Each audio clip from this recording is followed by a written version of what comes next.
everyone. We're going to get started in a couple of minutes. So if you want to grab a snack and grab a seat, we will get rolling with tonight's recap. Thank you for being here.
Nice to have a little while. Yeah,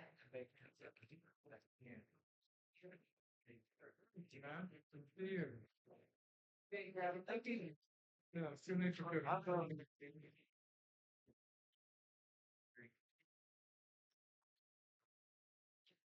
need to go. Max, it's past my cookie hour. You can have mine. Okay.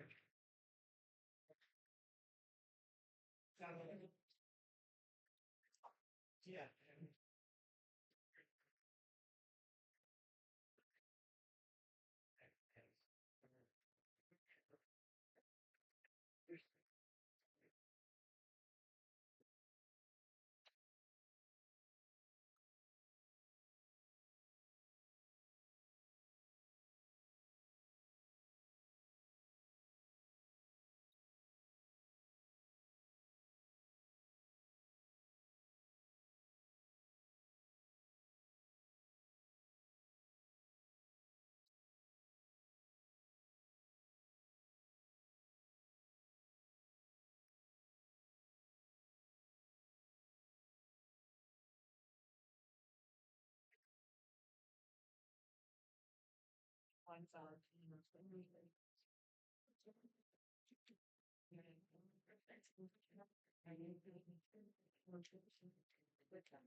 Expect we're out a seat and we'll get started.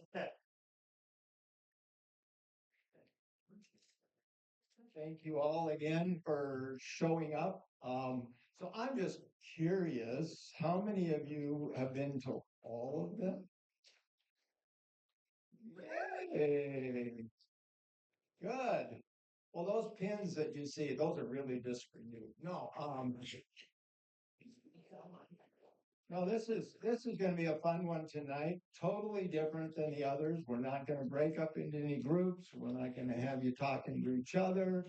It's our chance to just share information with you of all that we've collected and gathered. Now, this isn't going to, we're not going to give you how many hundreds of pages or whatever. But what we did do is Kara here coalesced everything and got some key themes that you have. You've got them all in that booklet that you have. But for those of you who are real wonks about it, we will eventually have it all on our website. Every comment and everything that, not just from our 3 visioning nights, but also from the over 900 surveys that we had received and comments were made. So there's just going to be lots and lots of information. But But tonight is just to kind of coalesce and come around some of the major themes that we had, answer some questions, and then take any other new questions that come up from those presentations. And then, share with you kind of the steps that we'll be going forward. As I've said all along, this was never intended to be a 3 sessions or 4 sessions and we're done. This is a kickoff for a process that we hope that you'll stay engaged throughout, as we continue to work on our comprehensive plan, but also just our vision together for the community. So, and I'm going to just note that we've got a couple of celebrities with us tonight. We've got Commissioner Sean Smith is here. To be with us. Yeah. We also have Senator Brad Hawkins is here. And he's still in the Senate, by the way, until the end of the year. And then Jim Mayhew was running for the Senate. So it's good to have all of you here. I appreciate again your willingness to come out. We're going to run this kind of backwards, though. The last one was about sustainable environment and taking care of our ecology around in our area and how to do that. And even though that was last, we're going to put it first because we've got Mike Kuda from the county who's going to kind of share some of those highlights with us. And he's got another meeting to go to, so we said he could go first. So we're going to let him start us off, and then we'll just go through all 3. We'll have times of questions. Then we'll just have we'll get you guys out fairly early, and we can mingle, and you can talk and ask questions, and just informal time as well. So, Mike, thanks for willingness to do this. And thank you, Mayor. Again, Mike Caputo, I'm the director of the County's Natural Resources Department. It's great to be here. Thank you, Mayor and the city, for hosting this forum. These are great forums. We try to get out as much as we can, so this is a great opportunity to do that. Our county commissioners have been holding meetings in their districts, but I do want to point out, Commissioner Smith, we haven't provided dinner. We have to up our game. So you guys are raising the bar. I have not had the benefit of coming to your other work sessions, and so I want to tailor what I'm going to talk about or answer questions about to what you want to hear about. So I've asked Kara to help me with that, and you guys can help me with that too. So I think Kara's put together some slides to help structure the presentation, and so where should I start? Yeah, so I'm going to work from the, if you are one of those wonks and you've got your notebook, I have the accountable stewardship recap, and there were some key insights. I think the slides align with the key insights, right? So first on trails, I need these. The key insight was the importance of maintaining trails and addressing concerns about overcrowding and trail use management. So one thing I would say for the county and our natural resource department, we don't do much around sort of dirt trails. We are working with TREAD and the Mountain Bike Association on some larger planning efforts. There is one planning effort I could talk about that's being led by the Chelan Douglas Transportation Council on pathways.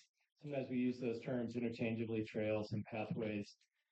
There is an effort to evaluate the feasibility of connecting communities by way of pathways, right? So there's a Wenatchee to Leavenworth alignment that's being evaluated. There's a Wenatchee to Malaga alignment that's being evaluated, and there's a Chelan to Manson.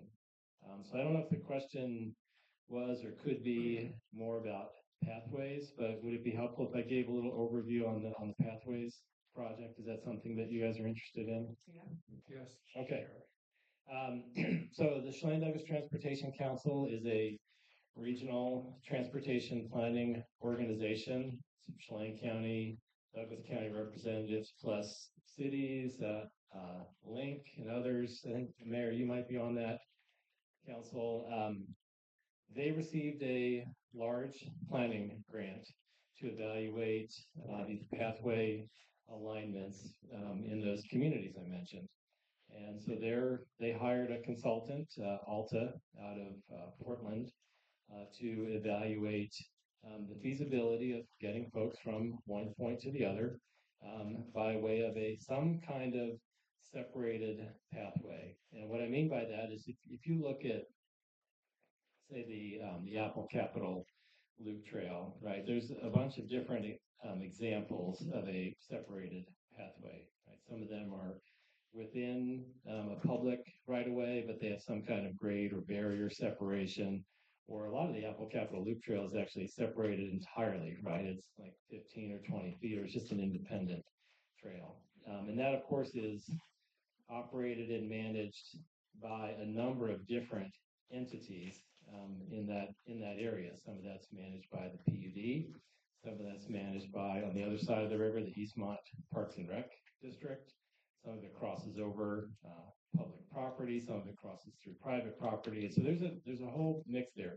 The reason I bring that up is because that's part of the consideration of having a pathway from Wenatchee to Kashmir to Leavenworth. There's a lot of stuff in between Leavenworth and Wenatchee. There's a lot of orchard. There's a lot of terrain. There are a lot of user conflicts there. And so any consideration of a pathway is going to have to take those things into account. And it's also going to have to take into account who's going to operate and maintain that over time, right? Because people have expectations, right? If you build something like that, it's like the Loop Trail in Wenatchee. I live in Wenatchee. And, the PUD manages that trail year round. I mean, they're out there in the middle of winter, plowing that trail. Well, doing that from Wenatchee to Kashmir to Leavenworth is a big undertaking. So part of the evaluation is going to be looking at not only what are those potential user conflicts between the county road, say it's in the state highway, across private property, willing private property owners, that is, and then who's going to operate and maintain that? That's a big effort. But that's what the Chelan Douglas Transportation Council is taking on right now. I'm on what's called the project leadership team. There's 4 of us on that team. There's a bunch of citizen committee advisory members who are also participating in that. So if that's something that you would like to participate in, you could grab me either later. I have to leave a little bit early. Maybe, Carrie, you could grab some names, and I'd be happy to help you get engaged in that process. So any questions on that I could answer? Was that a good enough overview? Yes, ma'am.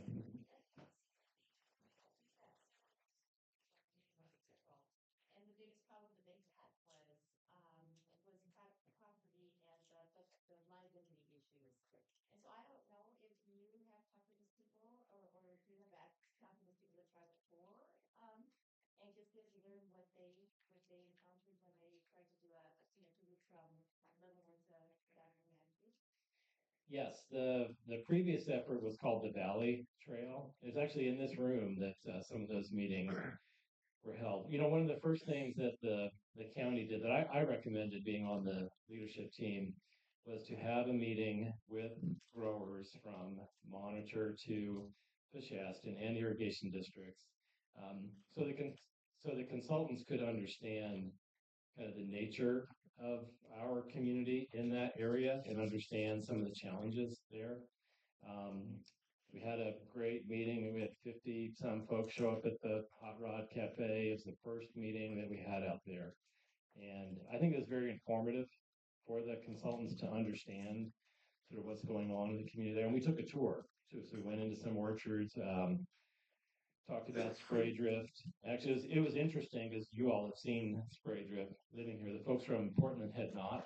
So they fired up a sprayer and they all held up their phones and took videos of the sprayer.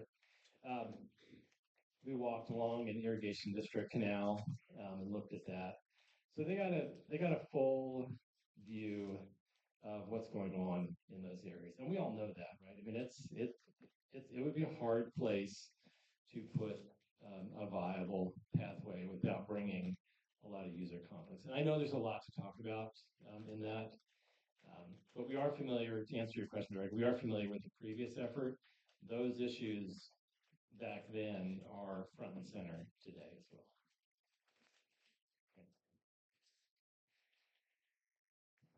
See, fire safety. So I think I read from your notes that there may have been a committee or two who talked about a couple of planning efforts, the Community Wildfire Protection Plan and the Chelan County Multi-Jurisdiction Natural Hazard Mitigation Plan, which covers all hazards beyond just wildfire. So it covers floods and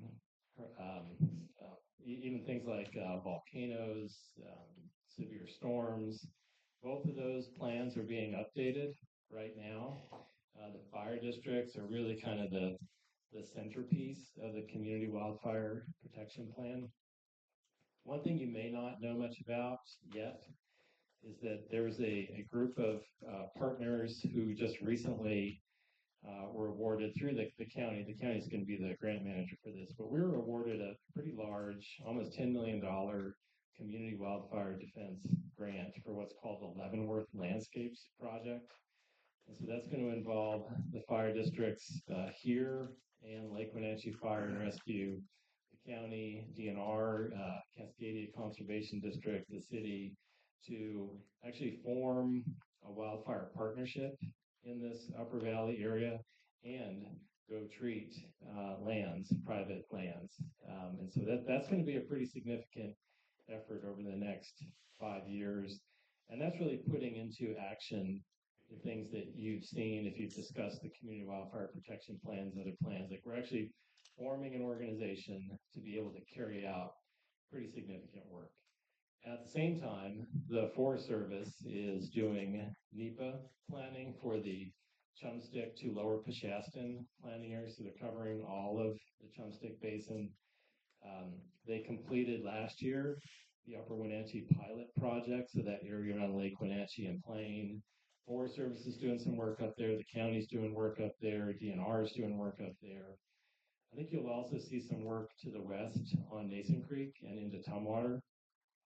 So suffice to say, I think over the next 3-4 years, there are going to be some major investments and some pretty significant opportunities to get involved in wildfire risk reduction in this area. Yes, ma'am. Would that be fuel reduction? Yes, it'll be fuel reduction, right? So that's usually, I mean, the first thing that has to be done for the most part in our areas are these non-commercial timber sales, like taking out the small trees, taking out the underbrush, and that's a precursor to doing prescribed burning. Yeah, there are some areas, I know there's a prescribed burn association up here who's done some small burns. I think they did about 9 acres yesterday up Little Chumstick. But you're going to see non-commercial treatments, kind of removing small diameter trees on the order of thousands of acres. I mean, the county's planning on doing over 5,000 acres up in Plain and Lake Wenatchee. And likely you'll see several thousand acres in the Chumstick over the next 3 or 4 years as well. And how would we access those services? We will be doing some pretty significant outreach on that so that folks know about this. I think they're going to be direct mailers.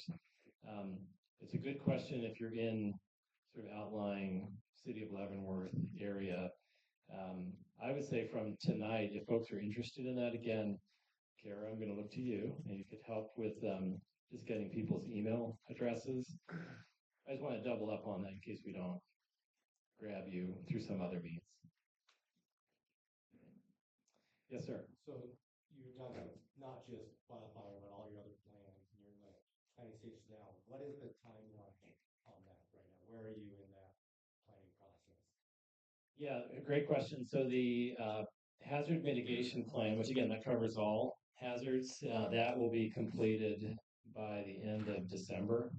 The Community Wildfire Protection Plan, which effectively serves as the wildfire chapter of the hazard mitigation plan, that will be a little bit later, probably, I think by April of 2025. And so when you say something is 3 to 5 years, that's actually a short time frame. That's like the front end of that executing the plan that you have, right? Yeah, that's right. I mean, we have funding to go do work We have now. money for it. Yeah, I mean, the plans are gonna refine things. I mean, some of the planning candidly is a requirement in order to be eligible for future FEMA grants, like the hazard mitigation plan. So the county has to adopt it, the city will adopt it, and then we can go get FEMA grants And from not that.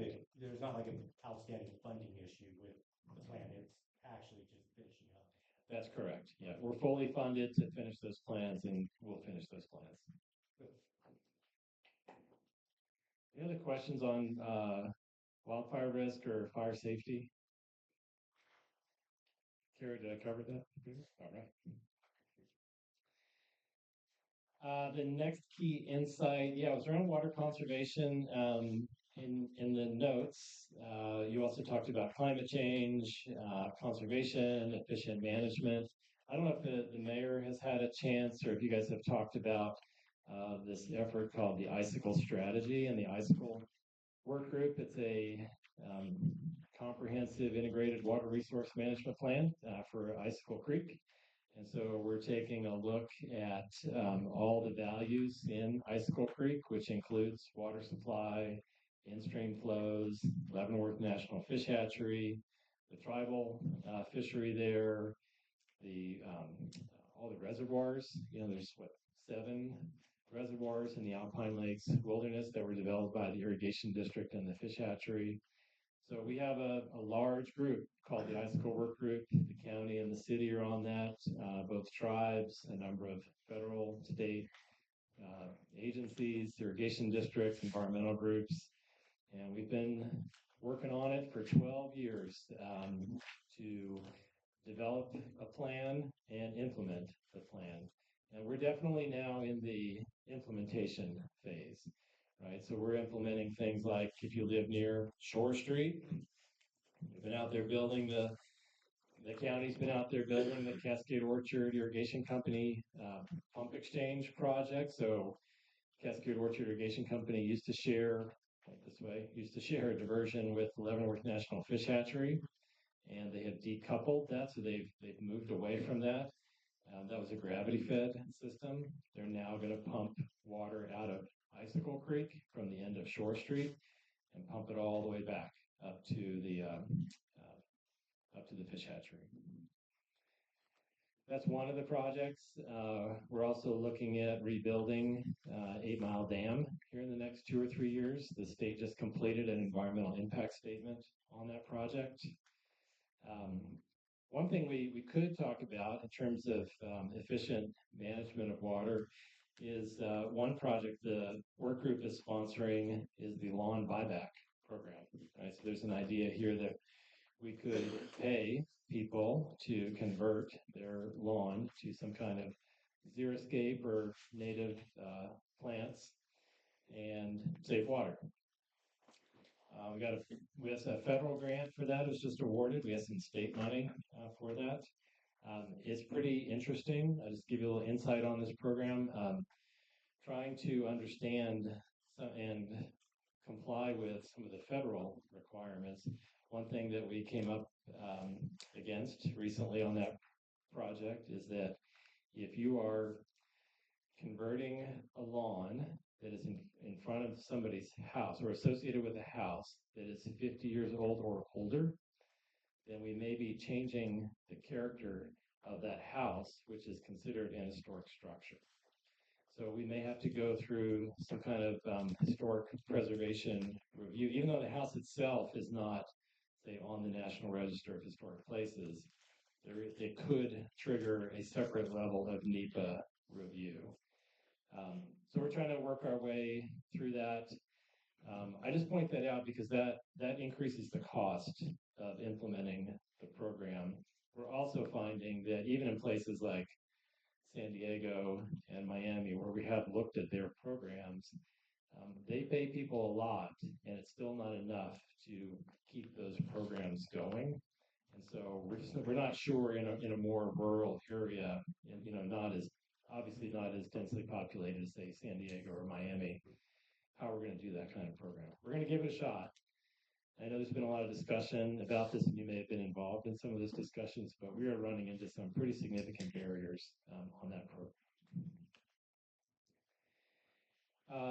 I can speak briefly to climate change too. I mean, we have done some, the iSchool work group actually hired the UW Climate Impacts Group to do some climate change modeling for this area, and we evaluated with them stream flow on Icicle Creek, Shaston Creek, and Mission Creek, and ran different scenarios and looked at different flow levels, at 50 years, 60 years, 80 years, at different, PM levels, right? And, depending on, which model you run, I mean, it is clear from that modeling, right, that stream flows are going to be lower in later summer, right, because we're going to be shifting the hydrograph to earlier in the year.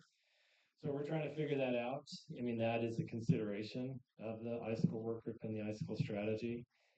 There are new requirements for all local governments to do climate change planning. The county has to have a climate change element in our comprehensive plan. I think that's true for the city as well. So you'll see, if you're looking for opportunities to go to more meetings and participate in more planning, there will be some climate resilience plans coming up here that you may be able to participate in.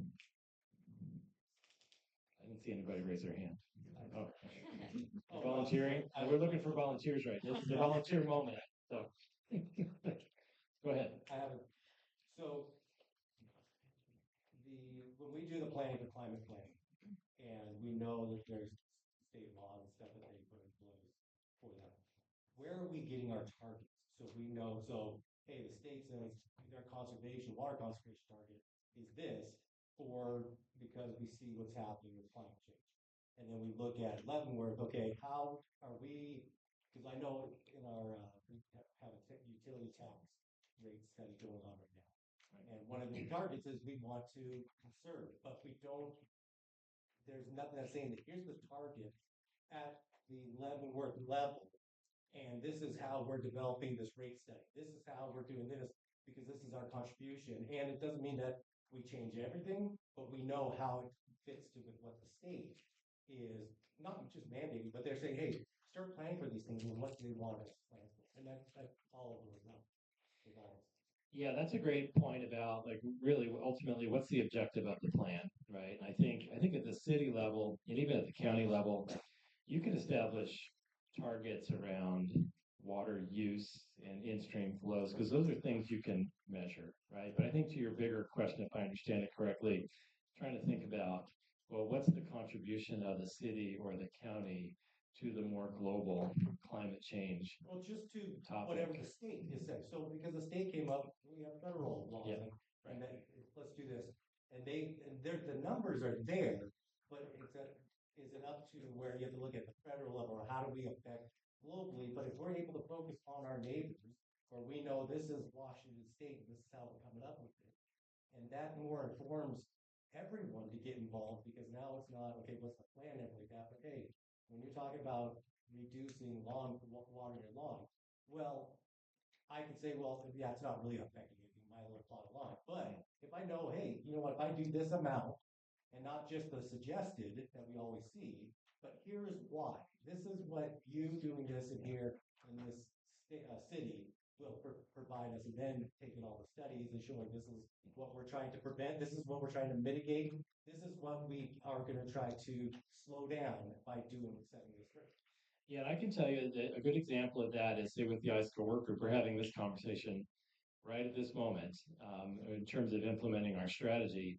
The climate change projections for reduced stream flow in August in Icicle Creek are going to be on the order of 5 to 12 CFS, right? And so those are, we know the math there. We also know the math on, say, if 100 people participated in, if we could pull off, say, the lawn buyback program, right, and 100 people participated in that, we could tell you the math on that, right, and how much of that water we could attribute to other goals within the Icicle strategy. I would say back on the climate resilience chapters that we're going to be adding to our comprehensive plan, we're not going to have those kinds of targets, right? These are broader policy ideas around how do you make a community more resilient to more wildfires, right? Lower stream flows, strain on water supply. But it's not going to have like the numerical objectives like I described for the icicle strategy. So it falls short of that. Well, that's Walter. Could it happen? Well, now other jurisdictions are supposed to evaluate and understand their contributions to greenhouse gases, right? And that's so that may be kind of that next step. That's different. It's one thing to be more resilient, and it's another thing to reduce greenhouse gas production, right? Those are two different things. We may ultimately be looking at like what are the sources of greenhouse gas emissions in the county and in the city. But clearly, I mean, we're a drop in the bucket compared to, the global discussion. Thanks for volunteering, by the way. Okay. Any other questions on climate change, sustainable energy? Okay. I understood this question was kind of around data centers and energy or strains on energy supply and water supply. And I think the PUD, my understanding was the PUD may have answered those questions pretty well. I don't know if, do you want to ask me a question, Kara, or is there anything I could address here? Because I'm reading the notes and it talks about sustainable energy solutions, and that may not be the county's wheelhouse. That really may be the PUD's wheelhouse. So it'd be okay if I just skip over that one. Okay.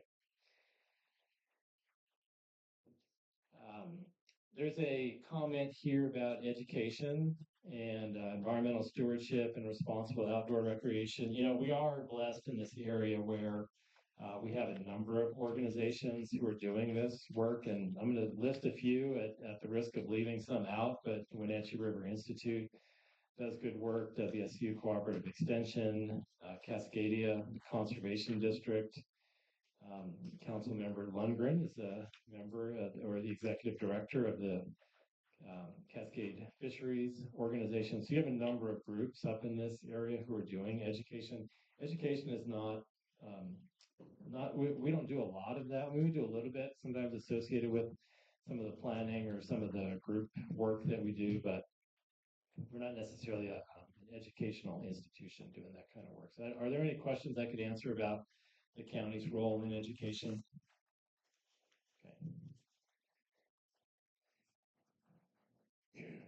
Community engagement. I would just say I wasn't sure what she told Ari on this slide because I saw Ari's response.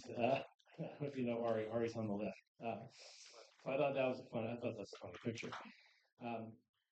We're always looking for opportunities to engage people. I mean, and in all seriousness, we have a lot of committees. Some of them are long duration, some of them are short duration. We love to have people participate in that. We love to see events like this where we get a chance to talk with you directly and engage with you. And like I said, the mayor's been leading that, the county commissioners have been leading that. There's other opportunities for that. We like to do it as much as we can. I would say if you ever have any suggestions, for us, let your elected officials know, let staff people know. We're all willing to come to your event if you are participating in some organization or Rotary or what have you. So just let us know because we're always looking for opportunities to have this conversation and test ideas with you and figure out what's the best direction for the community. So just let us know.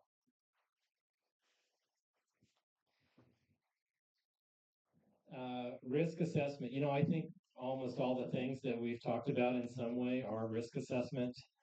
If it's wildfire or water supply or in-stream flows, what have you, how you have sustainable growth and have a vibrant economy and manage, all the tourism that's coming this direction. That seems to be a theme throughout this. There wasn't anything specific in the recap other than identifying risks and changes in the physical environment will help guide future decision making. So that seemed pretty open to me. Were there any specific questions about that topic? Okay, well, I think I have run through all of the topics, Kara, is that right? Okay. Yeah. Kara or Mayor, is there anything else you'd like to, do you guys have any questions? You also have your commissioner from this district, if you'd like to ask him any questions. Doesn't have to be on this topic. Right? Well, again, I was gonna ask you yes, sir. something about, can you give us kind of an update on the river study as far as the control of the tubers and raft situation? Not so much the rafters, but the tuber situation impact on the Wenatchee or near the city. Or, as part of that, but I didn't know where we've gone with that. Yeah, Selby and I were just talking about this right before the meeting started. You know, the city has dedicated some resources to help fund part of a staff person to help oversee and manage some of this efforts, actually implement some of the recommendations from the plan. Um, that planning effort was kind of co-led by both the city, the county, and others. And we haven't made any decisions at the county level about how we're going to do that, but I'm taking a look at our budgets and our work with the city to see what that might look like. As you probably know, all local governments are going through their budget process right now. So Commissioner Smith and the mayor and others are taking a look at, our wants and needs and how much money we have. So that's part of that conversation. We do a few things in our natural resources department that are kind of parks and rec. We have a couple of community forests that we manage. We do some of these planning efforts. We have a motorized recreation plan that we're leading right now. And so I think it's a reasonable fit for us. We're just trying to figure out exactly what that looks like from a budget perspective, not just for a year, but kind of moving into the future. So we don't know yet, but we're working on it. Mike, in conjunction with that, this might be a question for the city officials.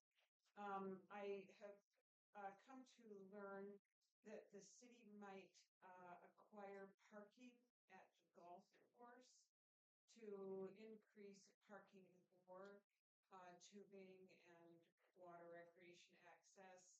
Is that something that someone can respond to? I'm particularly concerned that even creates more opportunity for greater number of people to access the river.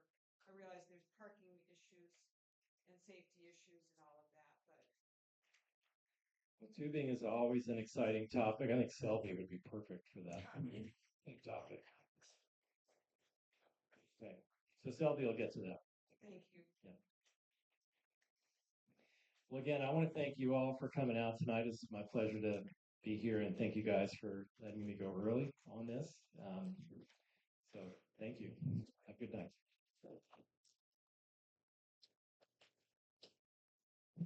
Thanks, Mike. Yeah, and like I said, there's a lot more information. You'll have it, down the road. And as we, again, delve into this more, it's all of those issues and trails and things. And we know that not a lot of that is in the city limits, but we also know that a lot of that is impacted by, the city and its residents and tourists. So we definitely are engaged in that whole process with the county, both and with the parks, the Forest Service as well, as they try to manage all of their facilities and trails and all those things. So again, more and more to come, and that whole climate resiliency is going to be taken up in this process as well. So first time that it's a requirement that we, look at that and take it seriously. So we'll be doing that.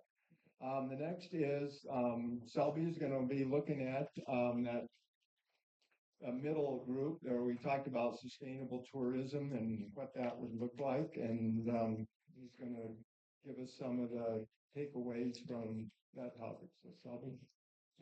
Thanks, Mayor. I'm going to say a lot fewer words than Mike did. In fact, I'll be reading to you, and you can read along with me. But first, I will answer, man, your name? Pat.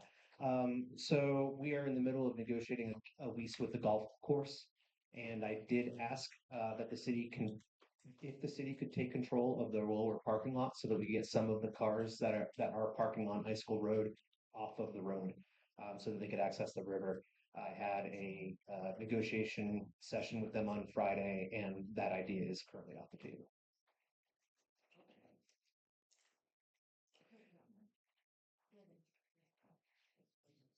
So I was asked to provide some key highlights or key insights from what we learned from you.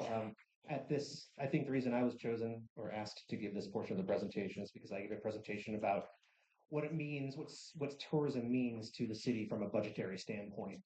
If you haven't watched that, I believe we're going to put up that presentation as a standalone item so you can watch that and see how much the city's coffers do rely on our visitors coming to our lovely Bavarian Village and spending dollars. But some of the key insights that we learned from you was balancing growth and community needs. We heard that sustainable tourism should prioritize local residents' quality of life while attracting visitors. Focusing on community well-being fosters a more welcoming environment for tourists. I will say on this topic, I've been present at Oktoberfest the last couple weekends. I tapped the keg both Saturdays because the mayor was out of town. And I got home around 7:30 or so on Friday night or Saturday night. We had a great time. I live all the way over on Tumwater Drive, so about as far as you can be from the fest hall and still be within city limits. And I opened up my patio door to let my friend's dog out, and I was hearing, I could sing along with the music. So, Councilmember Reister reached out to me and asked if the chamber had an exception for the noise permit for the Oktoberfest, and we did reach out to them. We asked them to dial it down a bit for the last weekend. I think Manuela Horn was probably playing, would be my guess. And she is wonderful. She's lovely, and I will stick around. I think she's on at 7:20 that Saturday night. I've got friends coming in from out of town, so I think I'll be there. But I hope it's a little less loud. We also heard environmental responsibility. So this is a prevailing theme in this beautiful place we are. We heard that emphasizing conservation and responsible tourism can enhance the community's natural beauty, attracting visitors who appreciate and respect the environment. And we do know that a lot of people come to Leavenworth to enjoy the area outside the city, and they also come and spend money downtown when they finish their hike or their paddle or whatever they've chosen to do while they're in our area. And we appreciate that. We really do. We heard about enhanced transportation options. Developing shuttles and bike paths can reduce traffic congestion while promoting eco-friendly travel methods and improving access to local attractions. I know Link Transit recently reinvigorated their Leavenworth shuttle. I know that people have asked about the trolleys. I don't believe the trolleys are coming back anytime soon unless Councilmember Hesberg has an insight on that I do not know. As far as bike paths, we heard Mike Buda earlier talking about efforts to create linkages in our bike paths or our transportation pathways. But within the city, I think we're stuck with the roads that we have. I don't think we've got a lot of land to build bike paths that would keep bikes off of our roads. We heard about housing solutions. Addressing affordable housing directly impacts the community's stability. Policies favoring long-term rentals and taxes on vacant properties may help residents thrive. The idea of taxing vacant properties is an interesting one, but I do not believe it's in concert with current state law. But we have been discussing, since I've been here for 2 years, some way of creating a fee for the homes that are not occupied full-time and directing those dollars toward an affordable housing program. Again, these are just ideas, nothing set in stone. We heard from you that community and business collaboration, that building partnerships between local businesses, citizens, and the government can lead to innovative solutions for tourism-related challenges, enhancing overall community health. We always want to be collaborative. The city works very closely with the Chamber of Commerce. And I will say, I think there's a common misperception that the city is throwing these events on. And I would just want to clarify that we're not. The city itself does not manage or organize any of the festivals that attract people to our town. We do issue permits for these things to happen. So that's related to the Autumn Leaf Festival, gets a permit from the city. Oktoberfest gets a permit from the city. And the chamber gets a permit from the city to do the Christmas lighting and to decorate the trees in our parks with lights that attract people downtown. We also collaborate with a lot of different agencies on managing these very popular events. We had an hour-long meeting with Chelan Fire 3, Chelan County Sheriff's Office, Washington State Patrol, Washington DOT, all about managing the influx of visitors who come here on our December weekends to see the lights. We also heard about cultural preservation, that maintaining the unique Bavarian theme is vital for attracting tourists. Celebrating local culture strengthens community identity and fosters pride among residents. I came here because of the Bavarian theme. That's what attracted me to Leavenworth the first time I arrived. What attracted me to apply for the job was them showing whitewater kayakers on the Wenatchee River in the brochure. But if it hadn't been for the Bavarian theme and the lights on the trees, I don't think my counterparts in Yakima would have encouraged me to come in and visit Leavenworth. And I think the Bavarian theme is why a lot of people discover this gem of a place that we live in. And we also heard about sustainable event management. So adjusting event schedules and promoting responsible visitor behavior can mitigate overcrowding, ensuring a better experience for both tourists and residents. Again, I think that a lot of things have already happened to improve the events and improve the residents living through these events. I understand it was a few years ago, I don't know if it was right before COVID or after COVID, that the chamber stopped doing the flipping of the switch, which and have the lights on from the Saturday. Actually, it's the Friday after Thanksgiving, all the way through the month of February. And their marketing to people is the lights are always on. So don't come just on the Saturdays in September. We've got the lights on for 2.5 months. Come anytime. And I would say the same with Oktoberfest. The previous event, I'm told, was a little more disruptive for residents' lives than the event that the chamber's putting on currently. So, if anybody has any questions, I'd be happy to take them. Yes. A question about collaboration. Yeah. And particularly collaboration with the county. I feel like in here in the recap, one of the questions or one of the comments was no STRs in residential neighborhoods, and the response is, well, the city doesn't allow STRs in residential, but the county does. And the county has a cap on that, which the county, at least some in the county, are talking about removing that cap. And be clear, they're not talking about let's add more STRs someplace else to increase STRs. This would be taking currently residential units in residential neighborhoods and making them short-term rentals, which means less housing for residents, less housing for employees. Does the city talk to the county on things like that? Well, that is news to me. But again, the city can only create code for within the city limits, which can affect the urban growth area as well. This is the first I've heard about any changes at the county level. My understanding is a number of years ago they did a study and they clamped down on the number of short-term rental permits that are given out. But beyond that, I don't know. I know what happens in the city. Proposal is to undo what was done a couple of years ago. Yeah, To take on it's some gonna limits. have years of effort and community input in a thoughtful process to rush it Mhm. through before the end of the term. Well, you have your county commissioner here in the audience. Yeah, I'm sure that he could address this, but I cannot. Well, it'll have an effect on the city, so the city Understood. want to think about talking to the county. Sean, let's set up a meeting. Well, why don't you give me a minute here to discuss this? This came from District 3, which is the Chelan District, which of course is from the corner of Wenatchee all the way up through Entiat, Stehekin, goes up to Chelan Falls. And the topic of the conversation was, what do we do to adjust those caps so that it can be more representative of the people that want to use their property that way? It was not promoted by District 2, which is, of course, the corner of Wenatchee through Cashmere, top Stevens, Blewett, and down through Lake Wenatchee and into Leavenworth. So currently it is in the Planning Commission's hands, and public comment is exactly what they're looking for.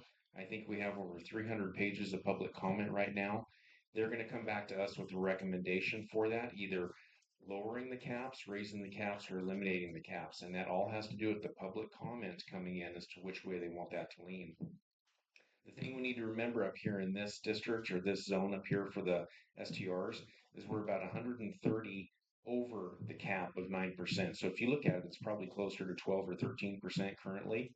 So this district, I would say, and especially this zip code, there's no reason to adjust the caps up here. Our cap is 6 and. Six. Yeah. Yes, sorry, 6. Yeah, but it's closer to 11, 12% is what we're figuring with all the STRs that are currently over the quota, plus the ones that are not even registered in the system. And those are the ones that we're trying to track down through reports back from the community stating, I think there's an STR next to us. Could you come check it out? On the GIS map system that Chelan County has currently, we just added a new layer where you can click on it and it will show all of the registered STRs throughout the county. So if you think there's an STR going on next to you, you don't know if they're registered or not, click on it and it'll highlight a different color for tier 1, 2, and 3 to tell you if they're there. Yeah. Then how did they get past the limit on it for all the new ones that are out now? So that are here in the reason that there are more than what the quota allows for is because those were the ones that were already non-conforming before the system started. So they were allowed to continue to operate as an STR if they could prove that they were an STR before the code came into place. But not that weren't conforming at that time even, like for number of bedrooms and number bigger their septic systems. They had to follow the code. They had to follow the code in order to become in the code, but they're still considered non-conforming because they were not since the code was written. Tom, thank you for your response. Yeah. I don't want to try to weigh in on District 3, what ought to happen there, but District 2, we got to keep the cap. Yeah, I think the cap is a good thing for this area up here. And just so everyone knows, I never was in favor of STRs in neighborhoods. I want to know who my neighbors are and I want to know who is coming and going day and night. So that was kind of me. Just so you know, the first time I ran, this was a brand new topic up here, and I did not win that election. And so I was removed from any of the conversations and I stepped back, and that code was written by the proponents and the opponents of the STR industry. So you're right, they did 2.5 years of very hard work. We're now on the second year of it being up and operational. And I committed when I ran for commission this time that I would not touch the STR code for a year. Let it be up and running, get everyone in the system for a year, let it run for a year, and then find out where the problems are to see if we need to adjust anything. So we're currently in the second year of that, and Tiffany chose to bring that up before she leaves office in December. So that's where the county is at. We're not going to make any moves until the planning commission gives us back recommendations, guaranteed. Okay. John, when is the deadline for public comment to the planning commission? Is it the 18th? Is when the final comments are in? Yeah. And like I say, we have 300 pages of it. So get them in quick because we're going to take the whole packet at one time. It's been submitted over the last month and a half or so, a trickle here and a trickle there, and they keep releasing it to us. And we're going, this is a duplicate. Yeah, it's a duplicate because we're continuing to add more to it. So we're going to get the final packet when the planning commission is done with the discussion. Any other questions on that? Okay, great. Thank you. Thank you, Sean. Are there any other questions about sustainable tourism? I'd be happy to. Yes, Karen. You say that bicycling reduces traffic congestion. Is it possible to get a covered bike parking structure? Doesn't have to be big. I have identified a location for a covered bike parking structure. I just haven't gotten very far along the project. Where I'd like to put it is where you suggested, right next to A Street restrooms. It would be really nice to have one next to the picnic table at the fest hall. You could just get a tiny little $100 rack that would park 4 bikes there. That would be awesome. We could look into that. Thank you. You're welcome. So you have the highlights and the key insights. It just over the last 8 years of me living here, a lot of these things are saying things we've been not saying things we've heard before. So what are your key takeaways from, okay, we need to readjust where we put this in our plan. We need to or here's something brand new that we have not heard yet in any of these because we've been doing a lot of outreach. I love that. But what are the new things in sustainable tourism and economy? I can't speak to that because I've only been here for 2 years. Okay, so over 2 years of us talking to you in all these things. I honestly have no response for you, BJ. But I can tell you that what we've heard will be wrapped into the comprehensive plan update. You really put me on the spot. Sorry. Sorry. Okay. All right, Mayor. No, thank you.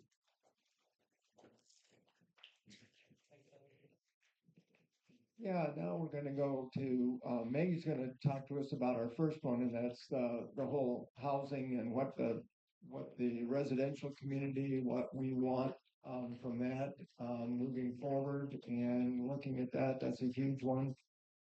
So Maggie?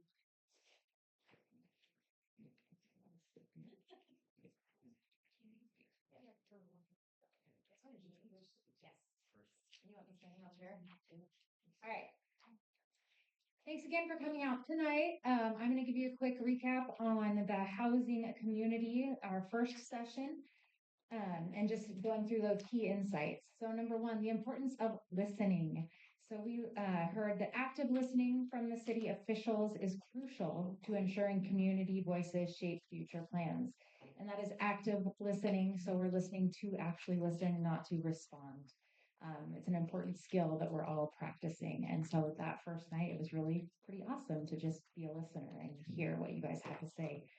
This fosters trust and collaboration. Doesn't mean we always agree, but we are hearing each other. Number two, comprehensive planning. So the comp plan needs to integrate the state housing requirements, but also needs to reflect the unique characteristics of Leavenworth and ensuring that the local needs are prioritized. So while we do have some state mandated requirements, we need to balance that with what the community values and desires. And then number three, affordable housing. There was a strong demand for affordable housing options to accommodate the residents of Leavenworth who work and live here. And then it was emphasizing the need for innovative solutions. So what can we do? Affordable housing is a hot topic. And so over the next few years, as we're working through the comp plan, we're going to try to look at just creative ways. How can we get there? Number four, adaptability in development. So we heard the community should learn from successful models in other cities to implement effective strategies for density and for quality of life. So some of these other cities in the state or even outside of state that have implemented unit lot subdivision, some of these things that are being mandated, let's see how it's working for them before we reinvent the wheel, see what works, what doesn't work. So we're going to look at what other communities are doing rather than just creating it from scratch. Number five, balanced density versus nature. We heard increasing density needs to be balanced with maintaining green spaces, ensuring residents can enjoy both community living and nature. So we talked about lot coverage and pocket parks, just ways to keep that balance between development and that nature. And number six, infrastructure capacity. We need to ensure that our infrastructure can handle the growth efficiently and address concerns about sanitation, water supply, stormwater, and our roads. As development occurs, that improvement needs to be concurrent with the development. And you've heard the developers pay for development. So that's kind of what we heard a lot of. And then number seven, community representation. So engaging a broader demographic of people, including those who may not typically participate in these kind of events. It's essential to creating a comprehensive and inclusive vision for the community and for our future. So, this, like Mayor Flory said, this is just the beginning. We want to have more of these in-person meetings and collaborate with the community to see what your vision is. I'd love to have little pop-up events and things that are maybe during the day. We see folks that can come at night, but maybe they work at night. So we have more of these just ways to reach out to those community members so we ensure everyone is represented here. I flew through that really quickly. What am I don't know what I'm talking about. Oh, yeah. So sorry. This is the table of contents from the comp plan. So the Leavenworth vision is the very beginning of the document. So that's where we need to hear from you as the community to see what is this vision for the next 20 years. And then our housing element. We did do our 2021, we updated our housing action plan. There are now even more requirements that we need to address. So that is going to be updated and will help guide our new housing element. Yep. I think that's it. I am here for questions. I may not be able to answer all of them, but I will do my best. Anybody? Yes. Uh-huh. On Chumstick, is there going to be a road Chumstick to Titus? There will eventually, so it's in our plan. She asked if there's going to be a connector road between Titus and Chumstick with the new development. So those developers paid for their proportionate share of the road. So they're going to be building that road to basically the entrance of the, it's called Autumnstrasse is the new road. And then the city will finish that connector. So that has been in a plan for I don't know how long, a long time. And so with this development, we ask that they contribute and pay for their proportionate share of that road. Yeah. In preparation for that road, can we especially look at the safety for children crossing Titus from Ernst to Alpine to those, because that's going to become a highway for people bypassing the congestion. Yeah. And I'm sure that will be considered when that will go through civil plan review, and safety is a huge thing they look at. Yeah. Is that gonna be, do you anticipate that road will be finished before people move in there? Their portion of the road will be finished before. The whole road, the city's portion. Everybody's portion. Is that road gonna be open? Or No, is it just gonna be? there will be an emergency access there. So if there was an emergency, but it will not be built out fully when they move in. But there will be a secondary access for emergencies. Yes. I understand there's gonna be a roundabout at the junction there of the Chumstick and North Road. Yeah, that's a county project because the Chumstick is in the county's jurisdiction. So there's no final plan there. It's just in the initial stages. And that is with the county. But this road, this new Autumnstrasse would be right connecting to that roundabout area though. And the developers did pay share in the cost of that roundabout as well with the county. Yeah. I'm not putting you on the spot. No. This is for everyone that's an elected official and everyone here, because I went to a council meeting and I said I appreciated what you guys are doing. And I want to have every one of you who wants to chime in, kind of the same thing I asked. There are key insights, there are key highlights that we have. But I want to give you a chance to brag a little bit. Because living here for the last 8 years, I've seen things get better.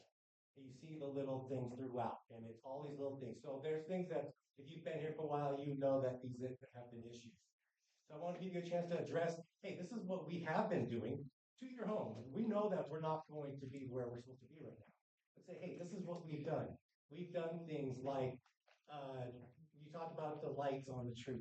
I remember that. I remember why I tried to tell people, don't come during the week. Don't come on the weekend, come on, and then that helped. And we talk about, well, the city does this, or the chamber does this, puts this on. But talk about how well you guys work together. That's important. You pointed out the safety part of it, but you work with them on more than that. Because there's two things that we're talking about here. We're talking about a community, which is everyone, which is the county official, which is Link, everyone that we had here. And then the city, you guys are able to do certain things as well. So talk about what you've done and knowing that you're doing even more now. You're listening even more now. You're taking insights of, hey, this is how we'll focus this thing. Help us there. So BJ, I think what you're asking for is you want us to have a brag vlog? Yeah. Yes. Carries on. Brag. Yeah. Can I say something to that point? I don't know if there's a musician in town, Seth Garrido. Trivia, great institution to let him. He posted, I don't know how many you saw it. It must have been WizDot. It was a video, like a dash cam video from 1988, going back and forth. Did everybody see that? Or maybe you've seen that before. It was spine tingling, right? To see this kind of town. We've seen a lot of these in the Pacific Northwest for a while, but on the coast of Oregon, these small towns, Newport, that have grown. If you look at that and you see the trailers kind of parked on the side of like the Highway 2, and I know that's 88, 98, 2000, like 30 years ago, but for a town that's been a tourist town for many, many decades, to see where we're at right now with Front Street, even you see Front Street in that video, and there's a lot of pushback on Front Street, and now it's, we're working on that plan to make it a full pedestrian mall, which Boulder, Colorado has a pedestrian mall. It's a really cool pedestrian mall. I think it was just a neat video to see kind of where we were and even thriving. I think at that time, 1988, we were just up and coming Bavarian town. And here we are now for tourism, speaking on the tourism side. One of the top, we're on USA, or we're on the Today Show and Good Morning America last year. I think we're like number 1 in the country. Sylvania has fallen off the charts from us, but people love coming here, and everybody knows that. It's just balancing it. And we've all lived here. You all have lived here longer than I have, but you've lived here long enough to know that we're a tourist town. And I always appreciate the balance of even the folks that have lived here as long as they have in this tourist town. I think everybody generally understands the value of tourism to this town, but also speaking of the sustainability. I was on a committee with Sharon, and the first thing she asked was, how much is too much tourism? And it was the Leavenworth Area Promotions Committee. And it's like, this is the tourist committee. How much is too much tourism? And I kind of joke at that, but I think it's a profound statement, especially coming from Sharon. It's a very valid statement. So I tend to ramble. I'm sorry. The point is, this town is it's the input from everybody here that we take into consideration. We really do, balancing it. Yeah. Adding to BJ's statement, I think the city does do a really good job with collaboration. I think that's what you saw in that third meeting with all the people that were invited. I was invited, and unfortunately, I wasn't able to make it. But it is a testament that they are able to bring together a unique and very full group of people together to have these large conversations. And people do show up from those different agencies or from these nonprofits. And I think while you guys might not have a brag log, that if you do go to council meetings or there's some things we have some great grants, and I'm thankful to the city to have been one of those recipients to get a bear composting program out there in our community composting program, and to have a resource for businesses in Leavenworth. But I think you guys do a good job of collaborating, and I think it's great that you could do a brag log. I think it's really hard for most of us to brag in our own lives. But I would say, just based on that third topic, you do great collaboration, and that's a testament to it right there, is what I would say. But do a brag log too. Yeah. So I was just wondering, this would probably pertain to tourism and residential. The infrastructure issues, with the roads covered over, which looks really nice, and we've seen some of the sewers, being relined. Yeah. And I know that when they put the roundabout at Highway 2 and Niceville, they put I think they upgraded the water pipe size and that. But I was wondering if it's on the books yet, when they're going to be replacing the water line from Highway 2 all the way up to the wells, and then how they're going to start to replace our old water lines through the city. I cannot speak to that. Do you have? No, I'm not. The ISO transmission main is is it being engineered right now? So I can't give you a timeline, but that is in the works. And yes, when Link Transit was having the roundabout installed, in anticipation of us upsizing our transmission main, we went ahead and paid for 48-inch pipe to run through that intersection so that when our work is done and we're going to construction, we can tie right into that. The council is currently chewing over our rate fees right now, not chewing over, but contemplating how to implement new rates. We desperately need to raise our water rates. Desperately. Because if we do not raise our water rates, we will not be able to replace the pipes underneath your roads. And that means we will not go to full depth reconstruction for your roads. The reason that we did the chip seal, fog seal project is because the Transportation Improvement Board, they do a rating of all the roads in their jurisdiction, which is communities under 10,000 in the state. And we were the third worst in the state. So they said, you know, we're not going to give you any money because you don't take care of what we give you. But if we're gonna try this. And so they offered us a 90% grant to do the work that was just completed. And that's why we took advantage of that. And if we had said no, then we would have kissed goodbye any future funding from the TIB. And we need that funding desperately for our roads. So we know the cost of doing full depth reconstruction and replacing all of our water, sewer, and stormwater pipes is over $80 million. And remember how much do we get in property taxes a year? 730,000, not million.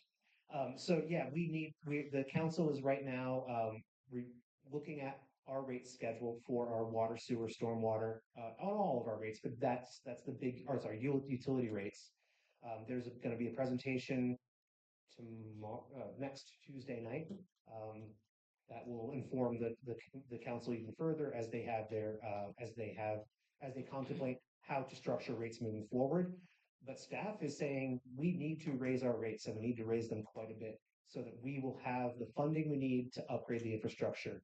If we don't upgrade the infrastructure underneath the roads, it doesn't make any sense to upgrade the roads themselves. Yes. Is there still a plan, any type of a plan to bring the excess water from Ski Hill down to, well, they're talking about to the river. I thought, why can't they be used for irrigation? A couple years ago, there was a big thing about that there's all this extra water. Well, we know where the high school is, that was a swamp. We know there's a spring that comes out on Titus Road there that comes obviously from up Ski Hill. I don't understand why there's such an irrigation water problem when it's always been an excess water problem in the past. This is nothing I'm familiar with, so I apologize. I can't speak. Putting a line from up there somewhere to bring water. You're talking SS groundwater? Is that what you're talking about? Surface water. And they put those big tanks, those big tubs, tanks, whatever, at the top of Ski Hill there. That's our reservoir for our drinking. Well, okay. So we pump treated. There's a pump station on the intersection of Ski Hill and the new development. That is what pumps the water into the reservoir so it can gravity feed to feed your homes. Well, I'm really appalled at learning here that you want to get rid of the lawns in town. That used to be part of fire prevention to have a green lawn. And I mean, I understand it's costing people more. I figure that's why they're not watering their lawns. It looks like crap. I mean, I've been here for over 70 years, so I can tell you, everybody used to have beautiful lawns. Yeah, there's a long time where we weren't metering our water either. So. Can't handle it. Yeah. I live out on the North Road.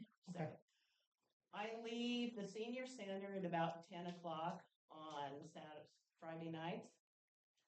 And in the summertime, the temperature is 10 degrees lower out there than in here with all of this pavement and all of this lack of greenery. And I live near an orchard. It's not my orchard, but it was going to get worse.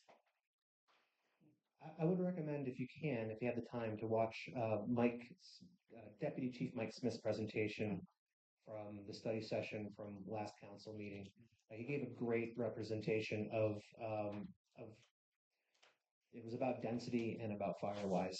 And contrary to what you're saying, the new Pine Grass development he's saying is actually really, really good from a fire hazard standpoint.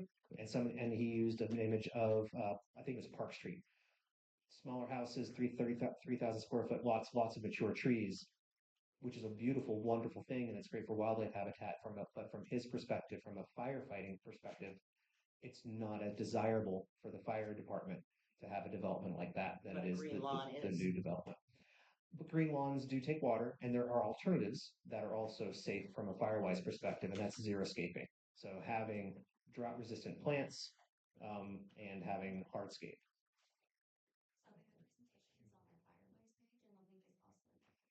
So Kara says that presentation is already on the Firewise page, because I think it was when I was reviewing things yesterday, I asked that we have a link to that. So that presentation, I don't have the video of him giving it, but the presentation itself is up on our website. We have a whole Firewise portion of our website that Kara put together for us.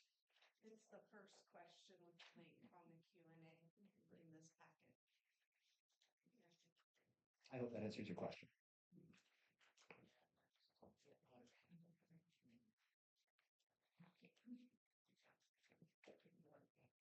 Well, as I said all along, that this is just the beginning, and this is the conversation has to continue as we do the planning. And again, this is, I mean, a few of you had the questions that get into the weeds and about, specific details, but this planning process is about that bigger vision. And it's not about how it gets implemented and how it gets carried out and, all of those little details, as much as it is getting, what do you want it to look like? What do you want it to feel like? What do you want to see in terms of, again, those amenities and things that make it a great place to live, with great neighbors and great things to do and great experiences to have and all of those things that, and it is, as we talked about, it's about balance. It is about saying that, as I said, I think earlier, we got to remember that, this is a great economy that we have with this tourism economy. But the thing about having a great economy, it's in service to the residents, right? It's in order that you can have a community. That's what you need businesses for, so that the community can thrive. It's not about replacing that community with a resort, with, second homes, so there's a lot of questions around that. There's a lot of things that we need to keep working on. We heard many, many times, it would be great to have more of our workforce be able to live here. Fully agree. And then that's what we need to work on, is making sure that this 40% of empty homes doesn't just keep growing and becoming more and more, that we are able to have a viable, thriving community. And that's what we're all hopefully hoping for, is that great balance. And so stay engaged. Again, there's things in your packet that talk about how to stay engaged, about how to get the info. We'll have a lot more info up on our website as we collect and put it and post it. There's a whole visioning section there. There's also, again, more ways that you can stay engaged and involved, but we do need the community. We're gonna keep offering these opportunities in various ways, in various times, as Maggie said, reaching out to others that haven't been able to be here. We know that there's segments of our community that, we haven't touched yet. We're committed to trying to go out in various ways and places and times, and get more engagement, more connections. So that is our, commitment, and we need you to stay engaged and keep coming and keep giving us those input, again, and helping us to shape this as we go forward, because we are all in this together.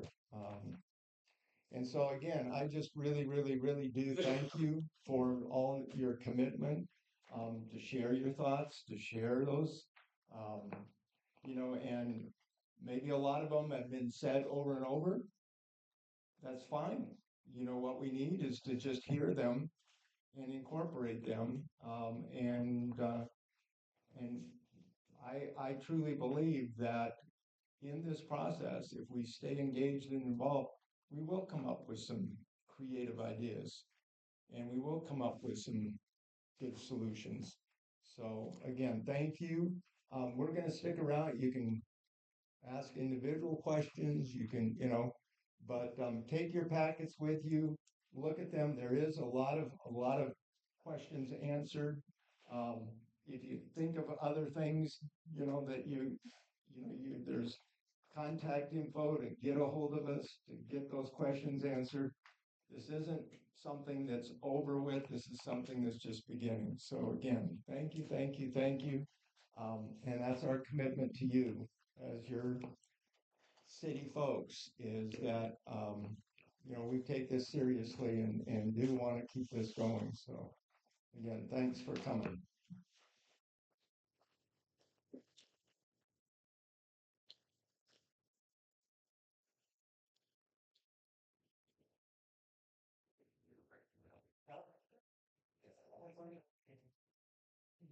I don't think they.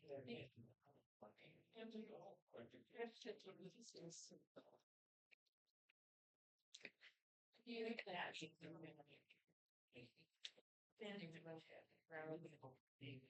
Yeah.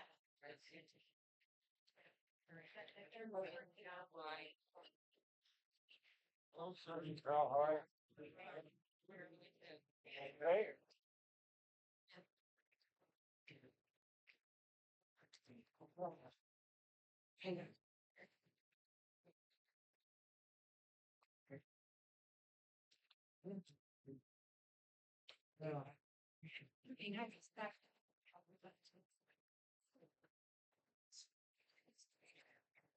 Okay. Great. Great.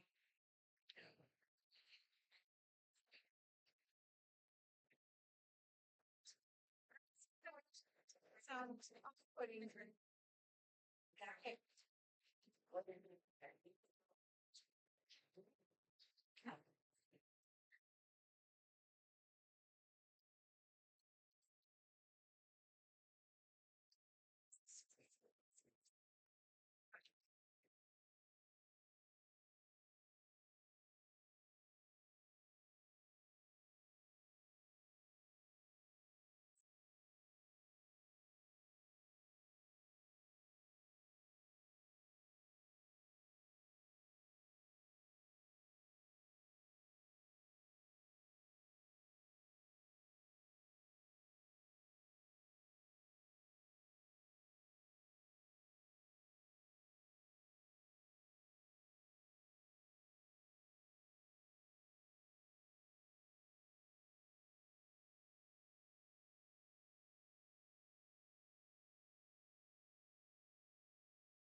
Yeah, pretty good.